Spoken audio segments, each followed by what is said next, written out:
So one of the things that we want to talk about today is some of the good things that we are doing in the school district.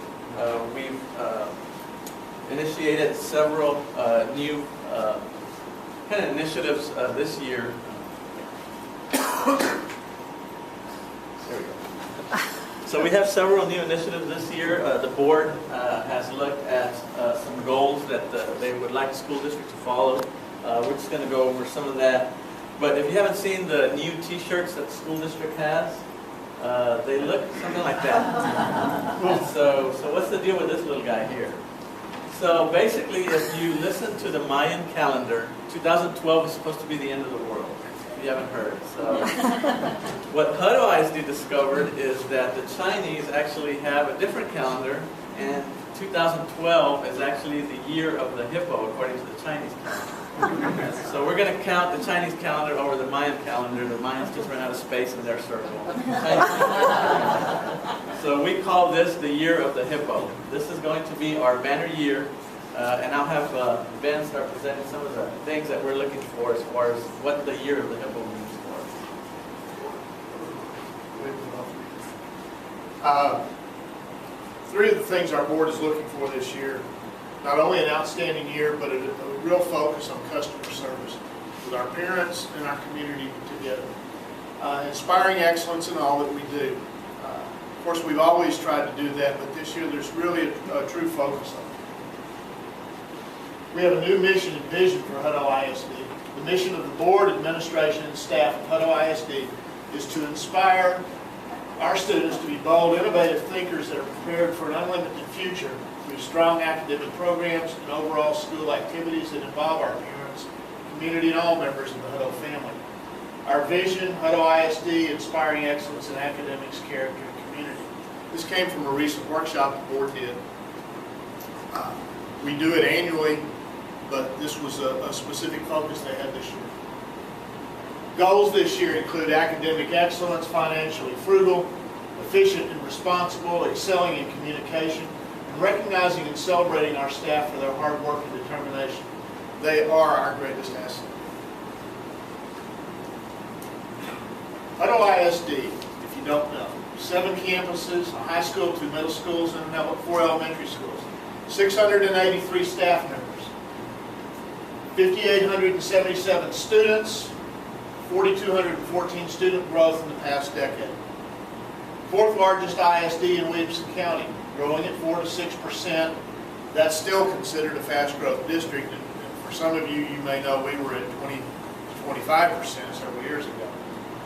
Tax rate $1.67 with a recent TRE.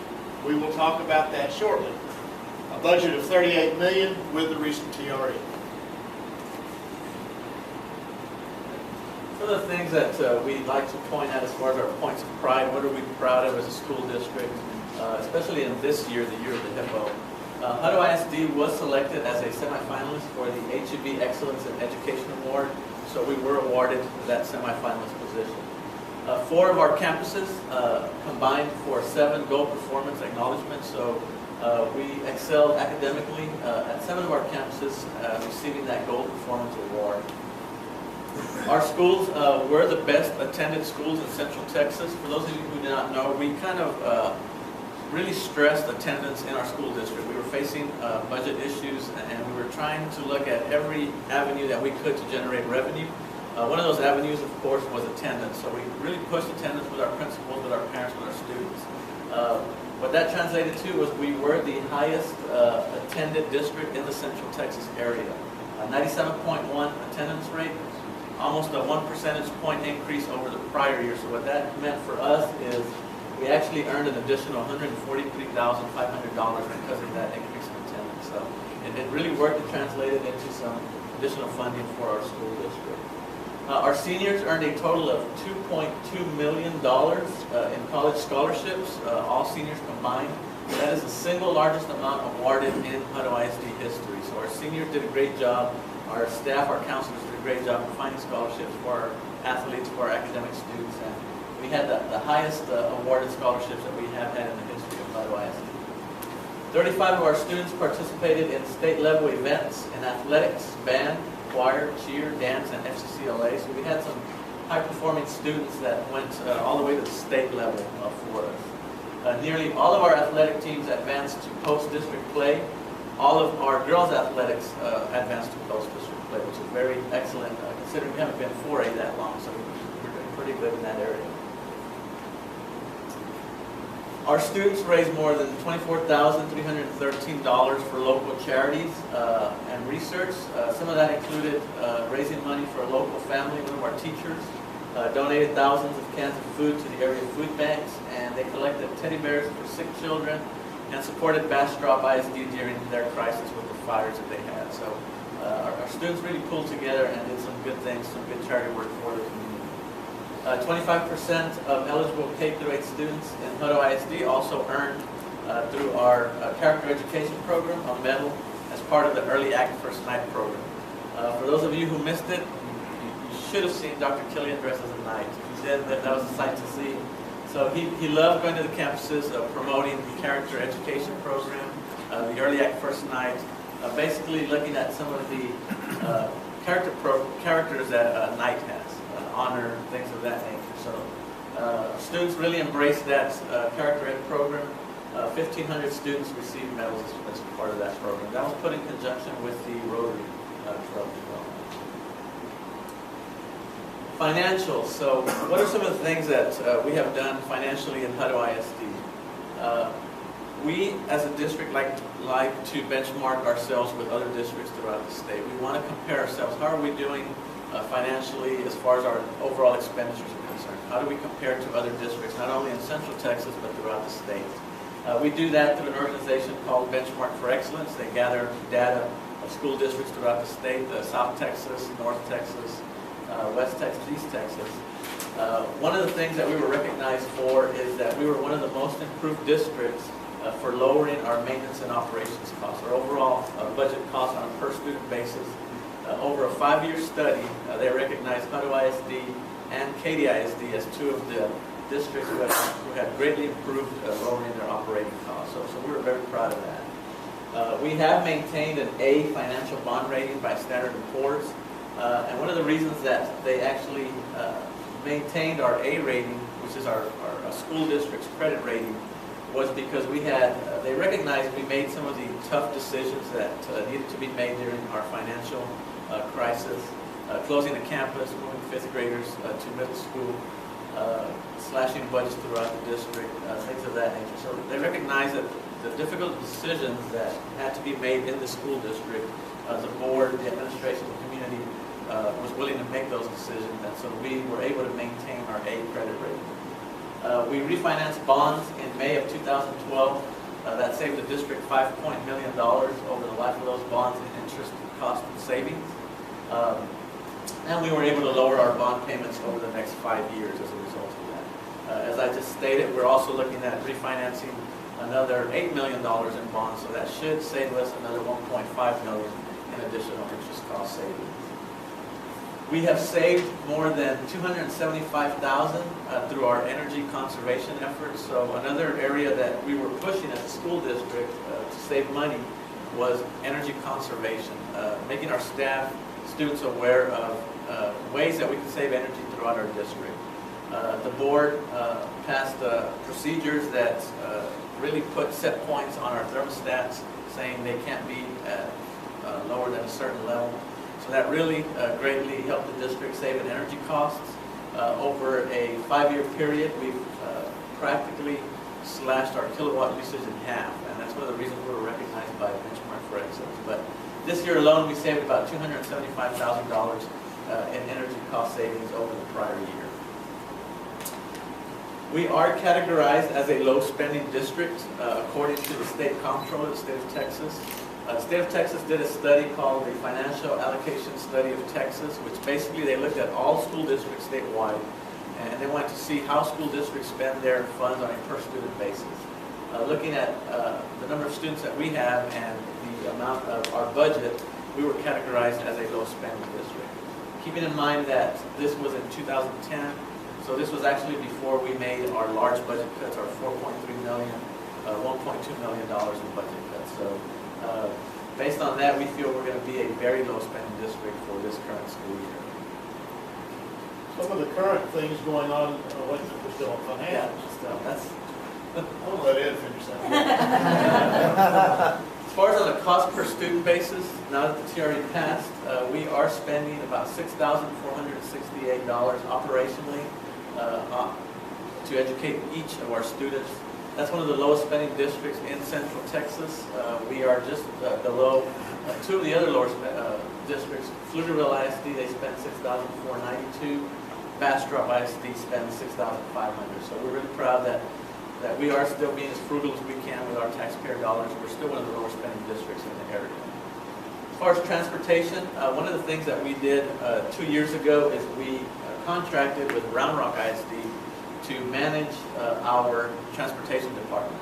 One of the reasons we did that is we used to contract out our transportation department to a private contractor. We looked at the numbers and we felt that we could take transportation over in-house with the assistance of Round Rock ISD for a much lower cost. So what we were able to do is, Round Rock ISD, as you know, or if you didn't know, they are one of the leading transportation departments in the nation. So our neighbor to the west is one of the leading leaders in transportation. So why not look to them for assistance, which we did. Doing that, we were able to completely replace our entire bus fleet with air-conditioned buses and oversee that department at a much lower cost. So we saved about $300,000 doing that, and we got a brand new bus fleet out of that. So we're very proud of that move. Our operations were also just recently nationally recognized by the National Association of State Agencies. We were named or nominated as a National Associate Member. We were only one of 4 agencies nationwide to be nominated. We were the only school district in the nation to be nominated, and we were the only Texas agency to be nominated. The reason that we were nominated by that association is we look at federal surplus property in the state. And so when we have needs in this district, instead of going out and buying a brand new item, such as we bought a lift, we've bought cement mixers, some of the other items we've bought a industrial shredder. We were looking at purchasing a shredder. We're going paperless in this district, and so one of the expenses we actually looked at was a large capacity shredder, which would have cost the district about $10,000. We were able to find an industrial shredder from surplus property, 1 year old. It's a shredder that the FBI department uses, which completely shreds, and you can't tell what the document was once it goes through that thing. So we purchased that shredder for $900. So now we're able to save the district funds from shredding, and hopefully we can contract with smaller districts if they need shredding services. We now, as a district, can offer that. So things that we do like that, we look at surplus property before we actually buy new property. Again, that assists our budget because of some of the things that we have done and how we have used that surplus property. We were recognized nationally by the National Association of State Agencies. Our curriculum, these are some things we're currently working on to continue our academic success. We've been working on curriculum alignment. That's a yearly process, but we've really focused on it last year. All 3rd and 4th grade teachers are maintaining training in Writer's Workshop. Our middle schools are looking at starting an accelerated reading program. High school and middle schools are looking at the new version of Grad Point, which really focuses on reducing failure rates. The district purchased the STAR Math and reading screeners to help the campuses identify students who need interventions. We use the waste management grants to purchase Success Maker, which focuses on struggling students, and continuation of our EAFK Early Act First Night program, which has shown a lot of success. Our tax ratification election. I'll stop once more and say thank you to this community for your support. September 1st, 2012, 1,289 voters with a 66% favorability. 547 voters more than voted in this 2011 TRE that you know that failed. This brings in $3.2 million to our district. 38% of that is funded by the state. Allows Hutto to maintain past levels of education and to meet our growing needs. We are still getting more students. It restores to some past cuts. The other night, our board put back in our art and music teachers for elementary. It eliminated the extracurricular fee that we have been charging our students. It eliminates consideration of a bus transportation fee. You know, that was on the table. We will no longer even consider that. And it restores transportation for our legacy students. That's our early college, high school students going over the table. There is one point. Our freshmen are not part of that program that go over there. They don't get transportation, but our current students, sophomore through senior year. So, with the TRE passing, what does that mean for the future of our district, for the future of Hutto? With the passage of that TRE, that actually allows us to plan for our growth.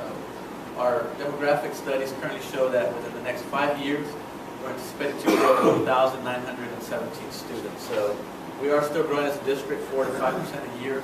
Within the next 5 years, an additional 1,917 students. So that basically translates to additional expenditures for the district. The TRE allows us to plan for that growth. Fund balance, our savings account, we are trying to aggressively increase our savings account.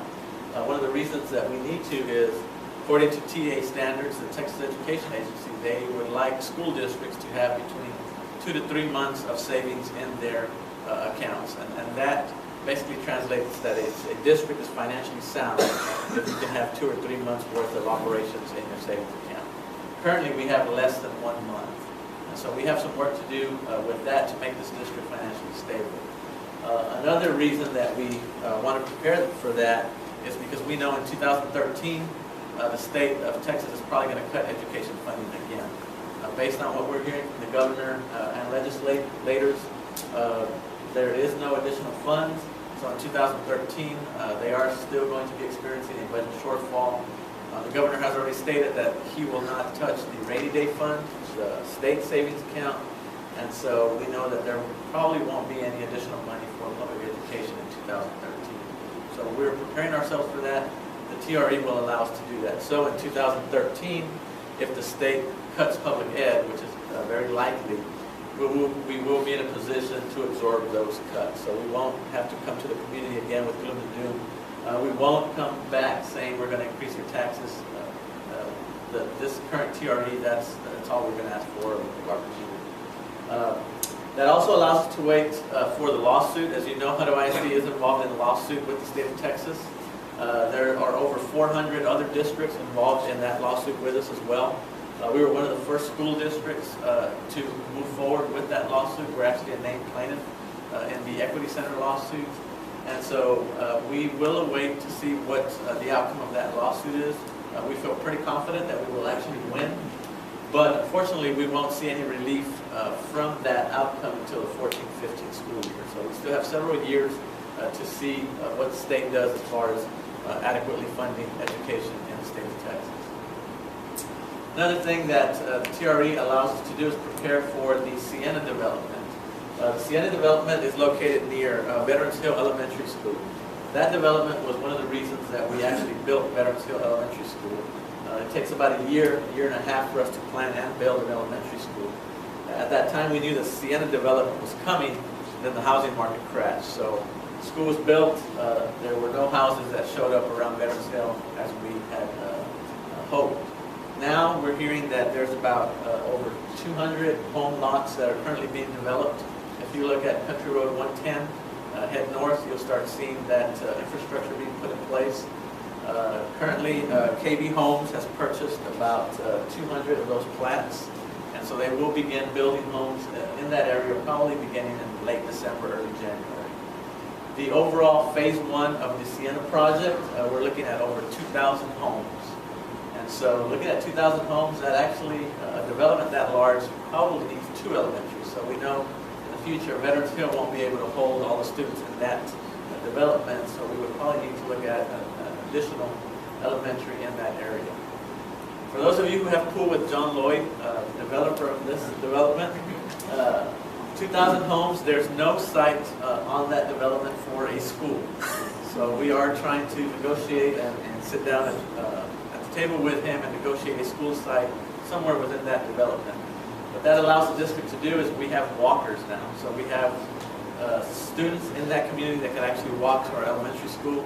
Saves us on transportation costs rather than building an elementary wherever we can find land. That's a little bit more expensive for us. We would have to transport a large number of students in that area to an elementary school. So if anybody out there has pool with John Lloyd, tell them we're looking for him. I'm trying to get some land. Any questions? Academic, financial, anything? I will say that Sienna development, that's only half. The ultimate build out is over 5,000 homes. And that's an area with population similar to what Hutto is right now. We talk about the STAR test and how that's effective. Okay. You want to take that, Steve? Oh, We'll let our STAR assistant test. curriculum take that. The STAR test, as you guys know, we're in year 2 of what the state calls the STAR test, which is the state test of academic readiness. So our grades 3 through 8th graders will have to take the test. 9th grade and 10th grade this year will take what they call the end of course exam. And the thing parents do not like and schools do not like is the fact that that test counts 15% of their total grade for the course. So that's a big deal.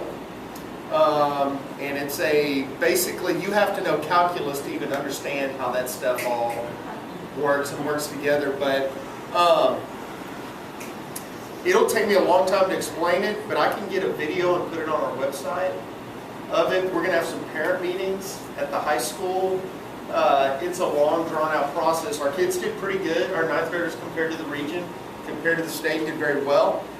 We expect the same thing with our 10th graders this year. Just for parents to know, we did a presentation. I think Mario had to suffer through it. Who else was there? And it compared tests over the last 15 years that the state has created and what kids are expected to know. And the big thing for parents to come away with is this test is more rigorous than it's ever been before. Our teachers, who are awesome, are being asked to do more than any teachers have ever had to do in the history of our state. They're asked to do it at a higher level, and they're asked to do it with fewer resources than anyone in the history of the state. But we still step up, and our kids still perform. So basically my plea is hug a teacher, be nice to a teacher. They're working really hard, the tests are really hard, but our kids can rise up and meet the challenge. I don't know if I'm going to answer your question. Do you have the results yet? I thought they were holding the results from last year. Well, what we have for grades 3 through 8, we have their raw score data, which tells basically just out of X amount of questions how many they got right. As far as the state calculation of what that translates to in terms of a passing grade, we'll get that in January, which makes it very difficult for educators trying to put some interventions together. 9th grade in the course data we have. We have that data that's been given to kids and their families. So we have some comparable data. Okay, so that's 10.0 did well compared to. We're right on line with the state and Region 13. Steve, talk about the resolutions that are being passed around the state. We understand. All right, so there's a growing movement, a high-stakes testing resolution, which is basically an anti-high stakes testing resolution going around. I think it's up to about 900 districts out of the 1,000 or so in the state of Texas. Their boards have signed a high-stakes testing resolution asking the state to take a closer look at what they're doing to our kids and our schools and reconsider some of those. Our city has also endorsed it. And Chamber, did the Chamber, have we gone to y'all for the high-stakes testing resolution? We endorse it. Yeah. Yeah. We're coming to you soon. Our city was the first city in the state of Texas to actually endorse that resolution. Yeah, now there's a few other cities. So, but let me brag a little bit. Y'all have heard all this financial stuff. Let me brag a little bit about academics. A year ago, Cottonwood Creek, y'all know Cottonwood Creek Elementary over here, y'all can see it from the parking lot. It was labeled an academically unacceptable school for the tax scores, the last year tax score. Well, we got a new principal, Michelle Bishopberger, and they've worked really hard. And some things you might not know about Cottonwood Creek is they're about 60% economically disadvantaged, and they're also our bilingual campus. All right? Well, they circled the wagons this year, and not only are they the highest performing school in Hutto ISD now, they're one of the highest performing schools in the whole region, outperforming lots of schools in Round Rock, Leander, all that stuff. So definitely, if you know any teachers at Cottonwood Creek, give them a high five, because that's like winning the district championship in football, what they accomplished. So they did some great things. We've got 3 new principals, Farley Middle, Hutto Middle, and Hutto Elementary. They're fantastic. And Friday nights we can line up against any school, and we're going to be competitive, and we're probably going to win. And it won't be long before we can say the same thing. Our kids will be able to line up against any kid academically across our region and our state. So we've got a lot of great things going on in our schools. Schools are happy so far. Week 3, parents are happy. So things are going good. And just again, what Mr. Carson, Mr. Ramos said, that election not only gave us a little more breathing room financially, but it also gave our staff some peace of mind. And that's big. Because happy teachers, happy classrooms, good schools. So thanks. Other questions? All right, that being said. Thank you, gentlemen. Thank you.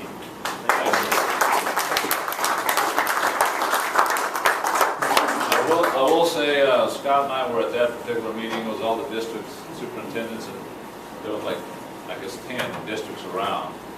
And several of them gave presentations on the STAR test. And of course, I walked in as a business person.